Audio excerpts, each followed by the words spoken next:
প্রিয় শিক্ষার্থী সবাইকে শুভেচ্ছা জানাচ্ছি অনলাইন ক্লাস থেকে সুসিবা ডিগ্রি কলেজ থেকে। আমি মোহাম্মদ ইমাম হোসেন, প্রভাষক পদার্থবিজ্ঞান, সুসিবা ডিগ্রি কলেজ। প্রিয় শিক্ষার্থী, আজকে আমি যে ক্লাসটি নিয়ে আলোচনা করব সেটি হচ্ছে একাদশ শ্রেণীর জন্য প্রথম পত্র আদর্শ গ্যাস ও গ্যাসের গতিতত্ত্ব।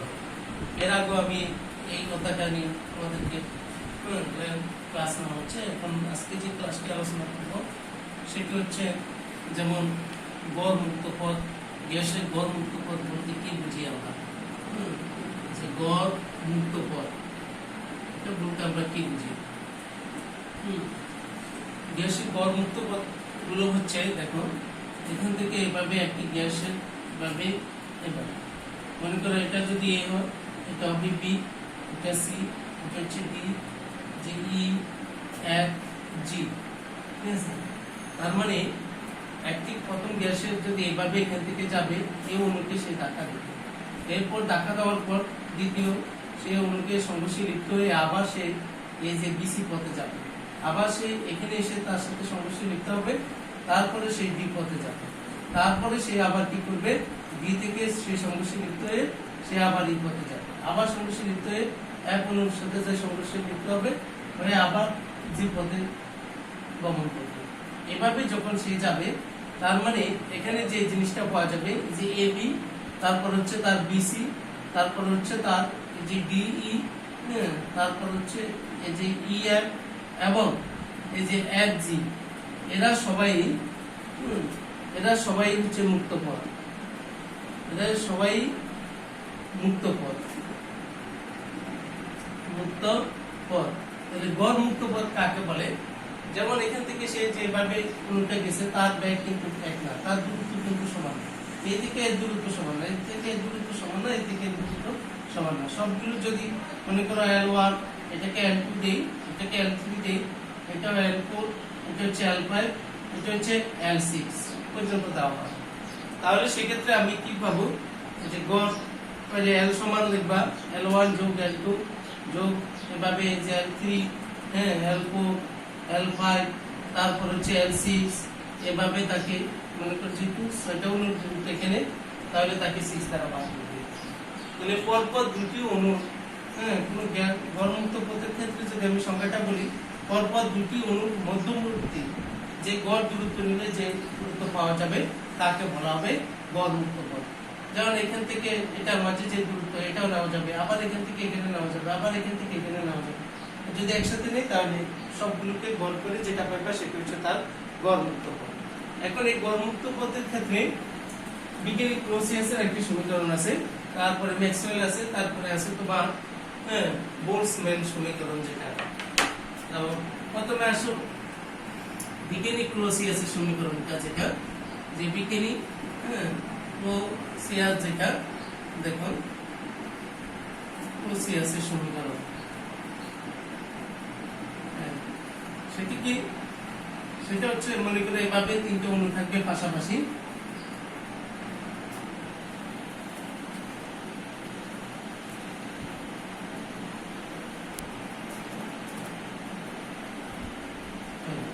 অণুগুলো নেওয়া হবে, অণুগুলো নেওয়ার পরে টোটালি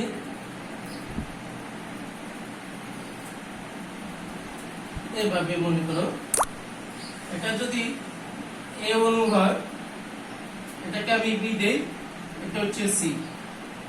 ঠিক আছে, অণুর ব্যাস এখান থেকে এখানে সিগমা দেওয়া যাবে অথবা তাকে বি দিয়ে প্রকাশ করা যায়, বি অথবা তা সিগমা দিয়ে প্রকাশ করতে পারো। এখানে তিনটা অণু নেওয়া হয়েছে, তার এটা হচ্ছে তার দূরত্ব। মনে করো এই পুরোটা হচ্ছে একটি সিলিন্ডার, যেটা সিলিন্ডার। তিনটা অণুর মধ্যে যে অণুটার গড়মুক্ত পথ হিসাব করবে তাকে গতিশীল করে। যেমন আমি যদি সিটাকে ধরি, তাহলে সি অণু হচ্ছে এখানে গতিশীল, সি অণু হচ্ছে তার গতিশীল।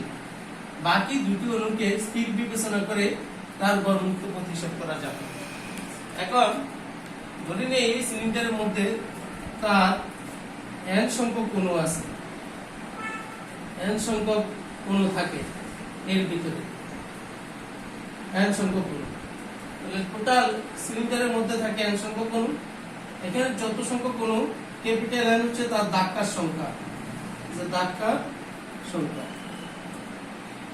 ধাক্কার সংখ্যা।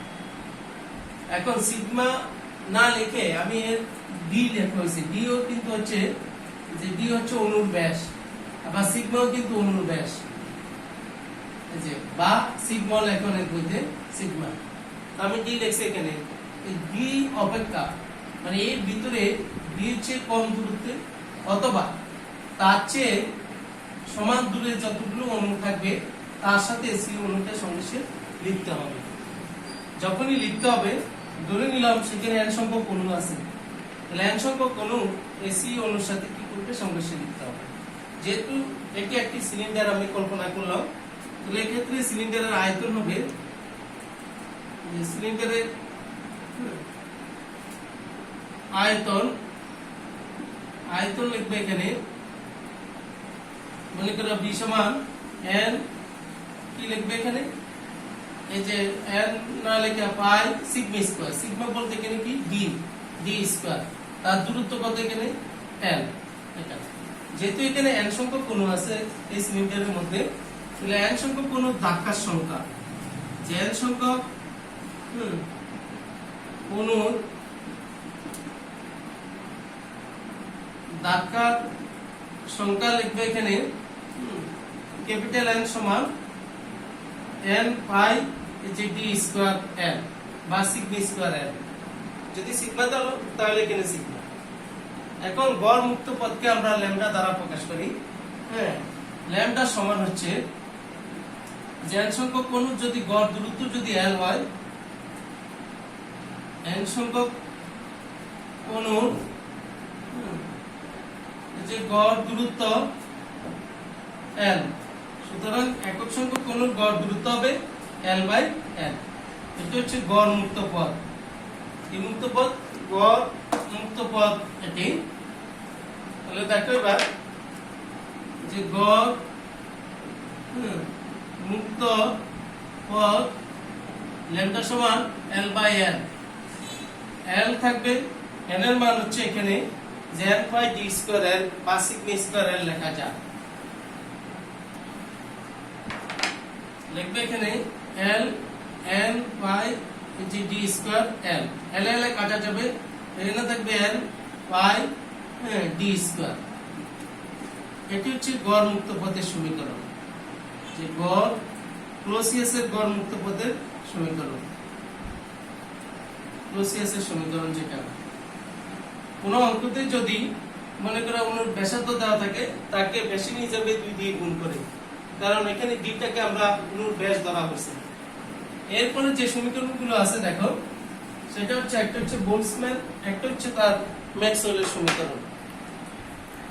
হ্যাঁ, বোলসম্যানের যে সমীকরণটা, এটা তোমাকে মনে রাখতে হবে, যে বোলসম্যানের সমীকরণ,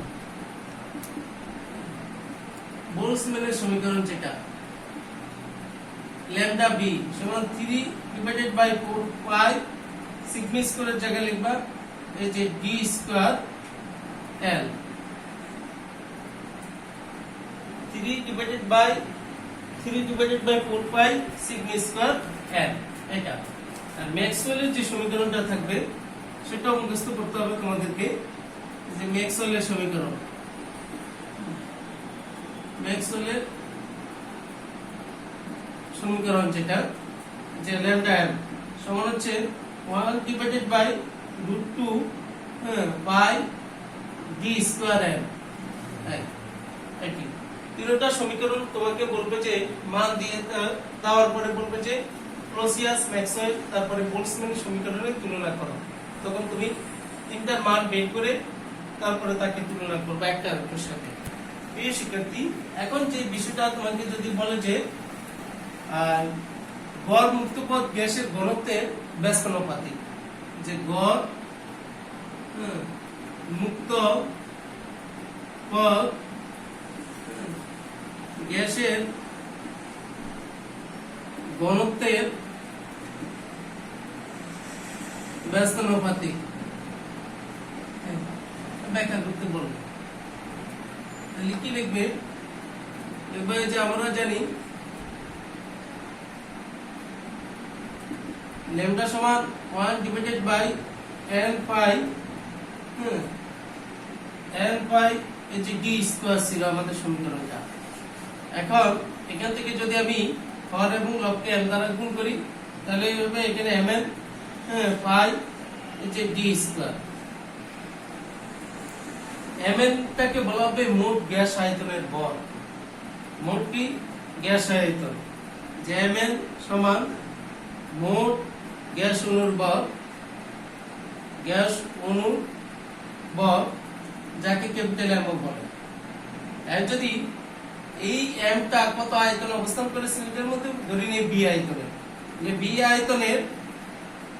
b আয়তনের ভর যদি mn বা m ধরি, সুতরাং একক আয়তন হবে যে কোনো একটা লিখলেই হবে যে mn বাই b। তো mn বাই b কে বলা হবে তার ঘনত্ব, mn বাই b কে কি বলা হবে? ঘনত্ব বলা হবে। হ্যাঁ, তাহলে দেখো এবার যে লিখবে এখানে ল্যামডা সমান m, এই mn এটাকে যদি b ধরি নিই পাই এই যে d স্কয়ার, তাহলে দেখো ল্যামডা সমান m হচ্ছে রো পাই এই যে d স্কয়ার। দেখো এখানে m টা নির্দিষ্ট বল, পাই ধ্রুবক, ডিও কিন্তু আমাদের নির্দিষ্ট। তাহলে আর থাকে কি কি জিনিস এখানে? শুধু কেবল ঘনত্ব থাকে, যে ঘনত্ব, তার মানে গ্যাসের গড় মুক্ত পথ তার ঘনত্ব কি? ব্যস্তানুপাতিক।